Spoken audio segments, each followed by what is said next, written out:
Welcome back to Small Caps. My name's Kerry Stevenson, and today we're going to be talking with TNG. Paul Burton is the Managing Director.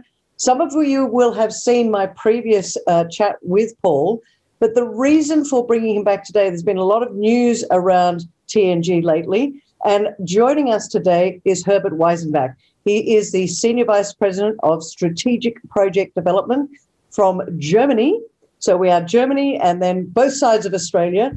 But I want to talk a little bit about the green energy strategy that you're implementing, Paul, and bring Herbert in to talk about the strategic partnership with the SMS Group. But before I do, Paul, would you mind just giving our listeners a brief overview of who is TNG Group before we get into this green energy strategy? Yes, thanks very much, Kerry. Great to be back. We're developing one of the largest vanadium titanium ion deposits in the country. That's probably the most advanced development of this type of resource in the world at the moment. It's a very advanced project based in the Northern Territory. It has a very robust economic model. We are having a mine site very close to existing infrastructure and processing plant within the country up near Darwin. And we've got full offtakes in place for all of our products and are looking to move into financing very shortly. Okay, great. But so all of those plans are going along exactly as planned. But what I wanted to bring you on today and talk about is you've recently made an announcement about this strategic partnership with SMS Group. And I think this is really important for people to understand that TNG have got a whole green energy strategy that you're starting to implement. So perhaps you could just talk us through that, because it's quite an interesting thing for somebody that's developing a mind, to look into this green energy strategy and also the vanadium redox flow battery. There's a lot going on at the moment.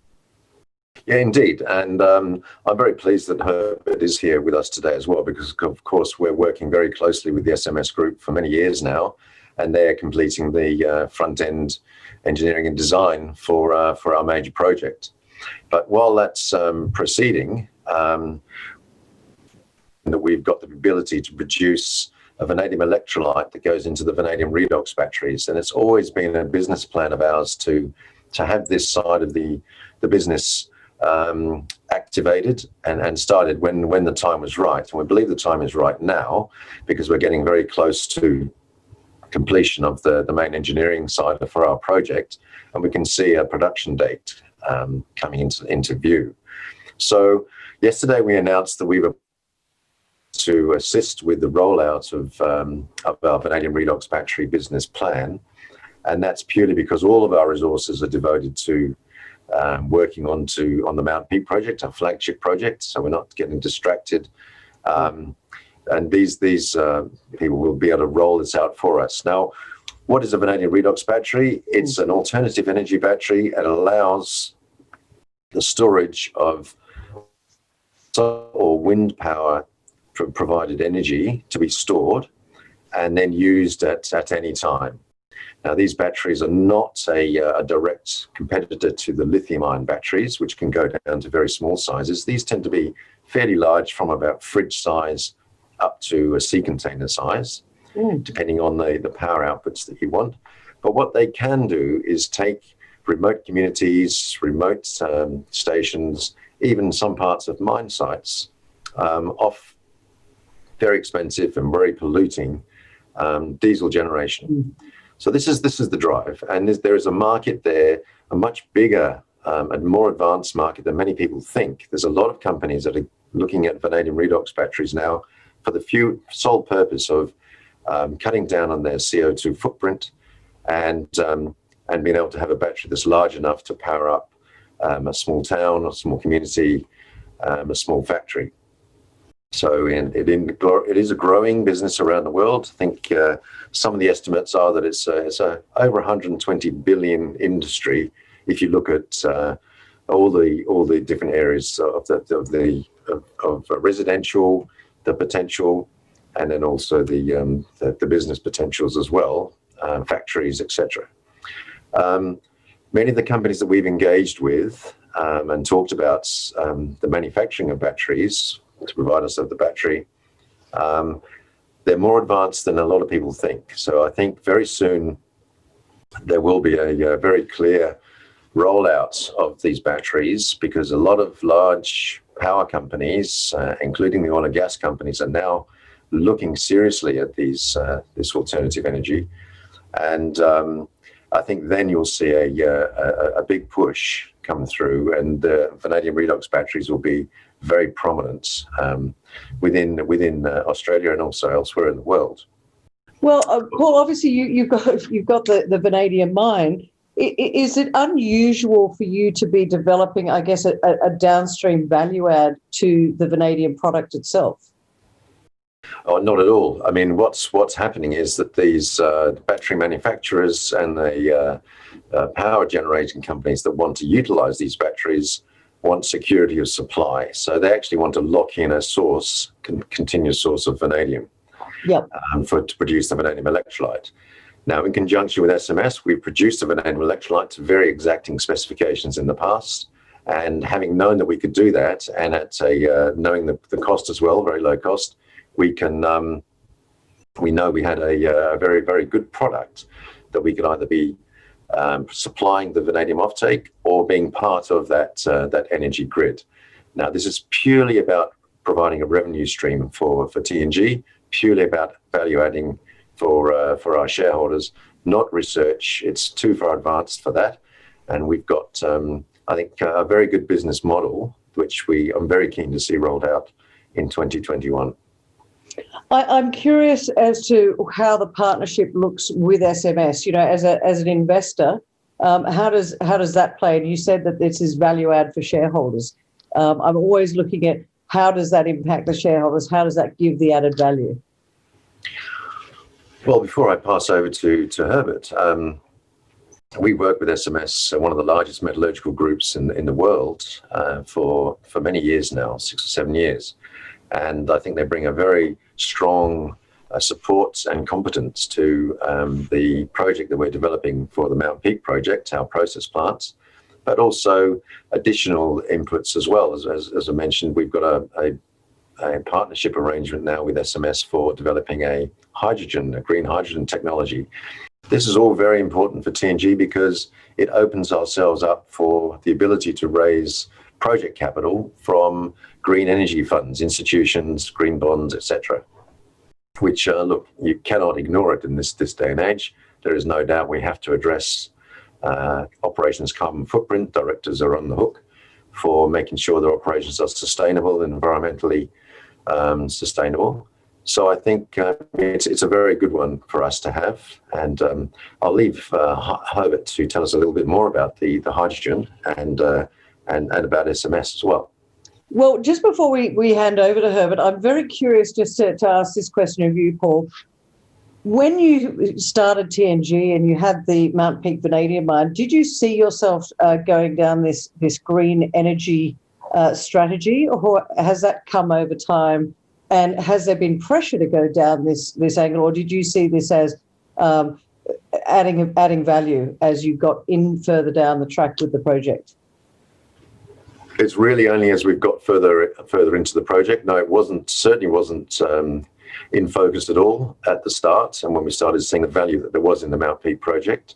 It came later when we were made aware of the vanadium electrolytes and that we could produce it, made aware of some of the research at that stage that had gone into vanadium redox batteries, and the various test work that was then going on. And I must admit, it's taken a while for some of these batteries to achieve a size and a state that's going to be usable for a certain sector of the market, because they're not going to compete with the cars and things like that, but they are going to take people off diesel.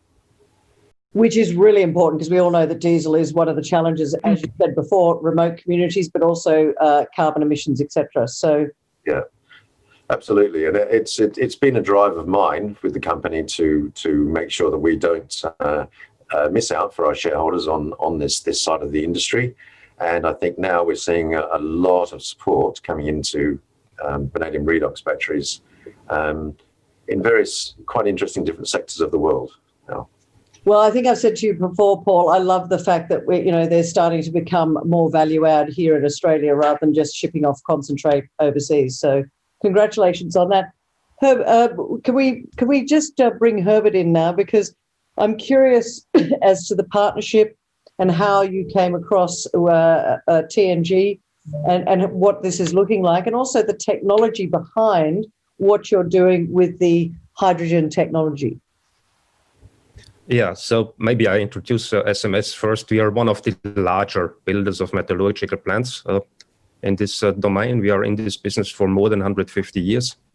We employ 14,500 people, turn over roughly 3 billion euros per year. And we came across the TNG when they announced that they had developed a technology called the Taiwan for the extraction of titanium, vanadium, and iron from titanium magnetite ore. This was a couple of years ago and made us curious. What is Taiwan?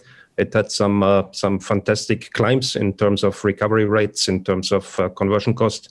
It sounded like a very, very attractive way to go ahead with the processing of this particular type of ore. So we approached TNG, started discussions, and figured out that we can bring a lot to the table when it comes to the industrial implementation of Taiwan. And since then, we have lately in the format of a FEED study, just defined the project in a way where it in a couple of months will be ready for financing and execution. This is where we stand with Taiwan and with the Mount Peak project of TNG. The hydrogen idea came across when we looked at the trend of decarbonization. Everybody's talking about the cutting back on the carbon dioxide emissions in order to curb global warming. And we as a metallurgical plant builder are more and more approached by our clients in order to come up with technical solutions to replace carbon-based reduction agents for ores by things like hydrogen or electricity, which avoid or suppress the emission of carbon dioxide. And in TNG's case, the first step in the Taiwan process is a pre-reduction of their titanium magnetite concentrate, which presently is designed in a very, very traditional way, based on coal or coke as a solid reduction agent, and which will, and this is what we have agreed with TNG, now be changed to the hydrogen-based direct pre-reduction process. And we are working together in having the first demonstration of that technology ready within 2021, which then will be implemented in the Mount Peak project in Taiwan. So you came across the Taiwan, so will you be looking at this across some of the other projects that you're working with, and how is the partnership with TNG working? Because you're saying that it's almost there, this process. What we see in TNG is just the ideal candidate for the first implementation of this hydrogen-based technology, just because of the size and the nature of their pre-reduction process, which makes it quite ultra low risk to change reduction from carbon to hydrogen. And secondly, TNG is in Australia, and in Australia you will, in the future, create a lot of renewable energy from wind, from solar. You have a lot of potential in that domain. And this energy is then required for, and this is the effect of all these hydrogen production processes for driving the hydrogen reduction. So you will convert green energy, green electrical energy into hydrogen. And we have agreed with TNG that TNG has the exclusive license for whatever technology results from our collaboration in Australia and New Zealand, which is a quite attractive market, I think, Paul. Absolutely. And again, Kerry, that adds significant potential value for our shareholders in the future as well. With the exclusivity is that just for Australia and New Zealand at this stage? Correct. It's for Australia, for New Zealand, and Paul managed to negotiate also for any application in the context of Taiwan, which is also a process which we expect to be rolled out beyond the borders of Australia and New Zealand. Herbert, I'm curious to know, you said right at the beginning, you gave a little overview of the SMS group, and you've been around for quite some time. Has there been some pressure to go more down this sort of green energy strategy? Has it meant that there's been a little bit of pressure on the group to change from the original model some years ago and looking at some of these strategic partnerships? I would say that in the last 5 years, the whole world recognized that it is clearly warming, that we have to reduce the CO2 emissions, and the governments are now putting a lot of pressure on the industry, on our clients, in order to get rid of any carbon-based reduction agents and fuels. And so we get the approach from all corners of the market that we are working in by customers who say, please come up as soon as you can with technologies that reduce our CO2 footprint. And Paul, is that good for TNG as an overall strategy for you? Are you seeing that the green strategy fits very well? Because this is a very, very big project up there in Northern Territory. Absolutely, it is a very big project, and it's one that naturally we want to make sure it's a long life project as well, to be very, very environmentally sustainable. So it has to have a green component to it. In fact, it always had one, because we knew that we were going to have this vanadium redox battery ability, and I always wanted to have one out of the mine site, which is still a potential plan. But working with SMS, we've developed as now this potential for us to utilize hydrogen in the process as well, which is fantastic. And we've seen such a lot of interest in hydrogen.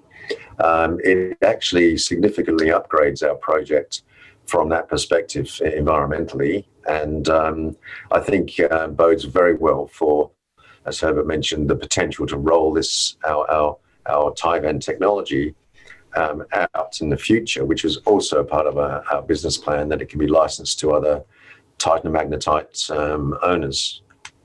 Forgive my ignorance here. Can you just explain the hydrogen element to me and how that works? Because I'm just sitting here thinking, how does that work in with the vanadium? You know, I've kind of looked at it, but I don't quite understand it. I'm sure there's other people out there listening saying, well, what is the hydrogen component? We're investors. We don't fully understand, Herbert. The point is, when you look at what TNG is doing, TNG is digging out an ore at the Mount Pick mine that mainly contains, as interesting components, iron, it contains vanadium, and it contains titanium, and it contains those metals in combination with oxygen as oxides. And the first step after the mechanical pre-concentration of this ore is a roasting step, where we aim at reducing around 80% of the iron into its metallic form. So we have to get rid of the oxygen atoms. We can do this by combining them with carbon. Then we have carbon dioxide. This is not desirable. And now we are replacing that step by taking away the oxygen atoms from the iron oxide atoms by combining them with hydrogen. And then the emission is not CO2, but H2O. So it's steam, it's water steam, and this is pretty climate neutral. This is the story behind the introduction of hydrogen into the Taiwan process. And would you then, is that steam just let out into the atmosphere, or do you use that as an energy part? We recover naturally as much as possible of the energy that is contained in the steam, and reuse it in other places in the whole process. So most of this steam is recondensed and even used as water inside the process. It's fascinating how technology is changing so quickly, the way we're doing things, and to the planet's benefit, I guess, Paul. It's an interesting one. When SMS first approached you, did you understand where this might take you in the beginning? We were very pleased to have a group like the SMS approach with interest, and certainly at that stage, it was really a question of understanding what value add SMS could bring as a huge metallurgical complex process constructor and designer. And as we've learned, there's many sides to SMS that have provided an awful lot of assistance and I think added value to the project as we've gone. So Yes, I was very pleased, and no, I had no idea what they could potentially bring to the table, including the potential for finance, which is through the KfW mandate that we have with the KfW German bank. SMS works very closely with KfW, and indeed did the introductions for us to them. So that's the basket of everything that they managed to bring to TNG. So not just technology, it's also the ability to have those relationships with the German bank, which potentially will finance this project, because it is a big project. Yes, that's absolutely right. Yeah. I just want to also make mention to those listeners out there and shareholders that this is a new business unit. It is not, you're still focused on developing the Mount Peak project. This is a separate business unit, is that correct? It's a separate. It's put into a separate subsidiary of TNG. TNG owns TNG Energy 100%. It's a subsidiary of ours, and this is where the hydrogen technology and the vanadium redox batteries will be developed. Now we're going to sort of outsource it to a degree, so our resources aren't diverted. We'll have minimum exposure to expenditure from TNG's side. There's going to be the various grants and other sources of funding that will be attractive for the alternative energy and the vanadium redox battery side. So that it is an aside, but it's a very important one for us to make everybody aware of, that's what we're the path we're progressing down, and that we are very much a green energy, green company. And the focusing on completion of the very important design work and everything that's going on at the moment, which we can cover off on very shortly, if you like. I would like to cover off on that, but before we do, you talked about some of the grants that are available. Is that from an international, because you're becoming a green company, does that mean that some of the financing might be picked up by these funds, these energy funds from overseas, and also government grants? Two aspects there, yes. So certainly for the development and rollout of the vanadium redox batteries, that could be assisted by some of the federal government grants through their alternative energy areas that they're promoting, certainly that. But TNG, also having embarked down this path, has now opened itself up to being viewed as a potential green energy green company for development of its Mount Peak project, which does open up institutions that only focus on green and sustainable projects and operations, and indeed various bond markets and stuff, the green bonds, which are not insubstantial, and certainly opens up a door for any assistance to financing that we might need next year. Well, I think that's it's very interesting developments for you. Now, you wanted to cover off on one more point for us, Paul. Just the status of where we're at with the whole project. As I mentioned, I think we've indicated it briefly in both mine and Herbert's commentary. We're very advanced on the final engineering and design. We're very advanced on all the non-process infrastructure. I have presented this our status recently, and I will be at our AGM again on Monday, providing a full update on that. We're proceeding along as best we can within the COVID pandemic. Luckily, we haven't been too affected by it, and it's all looking quite good. I very much welcome a comment from Herbert's. They're the ones that have been doing all of the work pretty much for us during this period. Over in Germany, we have meetings with them daily through Zoom and Teams, so we've been making a lot of use of that. But perhaps Herbert could make a comment on their status at the moment. I think where we stand is relatively easy to explain. The technology is fully defined from our end. Tycons is finalizing the definition of the titanium dioxide pigment plant, and we are now going into freezing the scopes and defining the final project execution strategy, which is all a matter of a couple of more months, but we will be ready to execute soon. Have there been any challenges, because Paul did mention it, it's the elephant in the room, COVID. Has that impacted all on the delivery of what you need to get done? Has that impacted at all, Herbert? We experienced that it more impacted the way we are doing things, but not the progress. Of course, some things got a little more complicated. Like you cannot run a laboratory with a lot of people during a lockdown just because of social distancing requirements. But all in all, Paul, I think we did not lose too much time during the front-end engineering and design as a consequence of COVID. So all on track and no delays there. So what are the next steps, Paul? I think this is a very exciting development, and I'm sure you're probably getting a lot of attention now because we've talked about it before, from mine to market, and now it's from green mine to green market. As well, that's correct. Yeah. So next steps, yes. Well, we have to have our environmental study for the process plant in Darwin approved. There's a supplement that's well advanced and should be submitted by the end of this year. All the other permitting at the mine site is done. We still have to meet the final terms with the Northern Territory Government on a number of areas. Those discussions are ongoing, and if everything falls into place, as I say, we should be all ready to make a decision on the project with the financing next year. So next year is a very big year for you, and I'm sure we'll be talking to Herbert again. Paul, Herbert, thank you so much for the update today. I'm really looking forward to seeing how this all plays out. But go the lack of diesel out in the remote communities. Any final comments, Paul or Herbert? I think we pretty much covered everything that was to say. Yeah. Thank you for having me. You are very welcome. And Paul, good luck with it all. I'm sure it seems to be going extraordinarily well. And for those out there that don't know, the ASX code is TNG.